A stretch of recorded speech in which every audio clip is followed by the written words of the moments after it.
अब चीन क्या करेगा, क्योंकि अब तो अमेरिका भी भारत के साथ खड़ा हो गया है। जी हां दोस्तों, अमेरिका में सेंटर फॉर मिलिट्री मॉडर्नाइजेशन के प्रेसिडेंट क्रिस ऑसबर्ट की तरफ से एक काफी बड़ा बयान सामने आया है।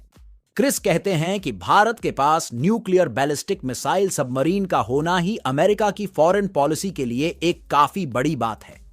क्रिस इस बात को कंफर्म करते हैं कि पेंटागन भारतीय परमाणु सबमरीन की मौजूदगी को काफी पॉजिटिव तरीके से देखता है, और जब से यह सारी बातें सामने आई है तब से चीन की चिंता बढ़ चुकी है, क्योंकि अब भारत हिंद महासागर में अपनी मौजूदगी को न केवल मजबूत करेगा बल्कि दुनिया को यह दिखा देगा कि वो किसी से कम नहीं है। पर इन सारी चीजों से एक देश की हालत खराब है, और वो है चीन, जो पहले से ही अमेरिकी नौसेना से परेशान था। लेकिन अब उसके ठीक पड़ोस में एक ऐसा शक्तिशाली देश मौजूद है जिसके पास न केवल परमाणु हथियार हैं बल्कि अब तो उसके पास परमाणु पनडुब्बी भी आ गई है, जहां भारत की Arihant class nuclear ballistic missile submarine और अमेरिका की आने वाली कोलंबिया क्लास सबमरीन का एक साथ हो जाना चीन के लिए सबसे बड़ी परेशानी बनेगी। एक तरफ चीन सालों से पूरी दुनिया में हुकूमत करने की फिराक में लगा था, वहीं दूसरी तरफ भारत और अमेरिका ने मिलकर चीन को यह बता दिया है कि अब केवल गरीब देशों को कर्ज देकर उन्हें हड़पने की कोशिश से काम नहीं चलेगा। ऐसे में यह कहा जा रहा है कि आने वाले समय में चीन अपने अग्रेसिव पर लगाम लगा सकता है,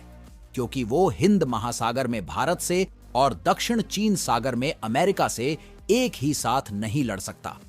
इतना ही नहीं, क्रिस कहते हैं कि पेंटागन का मानना है कि अरिहंत क्लास सबमरीन की मौजूदगी चीन के लिए भारतीय नौसेना की लगातार बढ़ती ताकत को पहचानने पर मजबूर कर चुका है, जिसकी वजह से चीन अब अमेरिका से अपना ध्यान हटाकर भारत पर केंद्रित कर रहा है, क्योंकि भारत धीरे धीरे हर तरह से अपना विकास कर रहा है और आने वाले समय में भारत हिंद महासागर के अंदर इतना शक्तिशाली हो जाएगा कि चीन अपनी पूरी नौसेना के साथ भी हिंद महासागर के अंदर कदम नहीं रख सकेगा। और हमारा सबसे बड़ा एडवांटेज तो हमारी ज्योग्राफी है, जो हमें हिमालय की वजह से चीन के खिलाफ एक जमीनी युद्ध में बढ़त देती है, और नेवल कॉन्फ्लिक्ट में भी इंडियन ओशन हमारा बैकयार्ड है, जिसकी वजह से हर तरह से भारत चीन पर एडवांटेज रखता है। यही कारण है कि चीन सालों से भारत पर हमला करने की फिराक में है, लेकिन वो ऐसा कर नहीं पा रहा, क्योंकि उसे पता है कि अब भारत मजबूत बनता जा रहा है। ऊपर से अमेरिका भी भारत के हाथ से हाथ मिलाकर खड़ा है। अब देखने वाली बात होगी कि इस पर चीन क्या करता है और कैसी रणनीति बनाता है। बाकी आपको क्या लगता है, क्या चीन डूब कर बैठ जाएगा या फिर कोई घिनौनी साजिश करेगा? अपने जवाब कमेंट में जरूर बताएं, और इसी तरह की वीडियोस को देखते रहने के लिए चैनल को सब्सक्राइब करना न भूलें। धन्यवाद।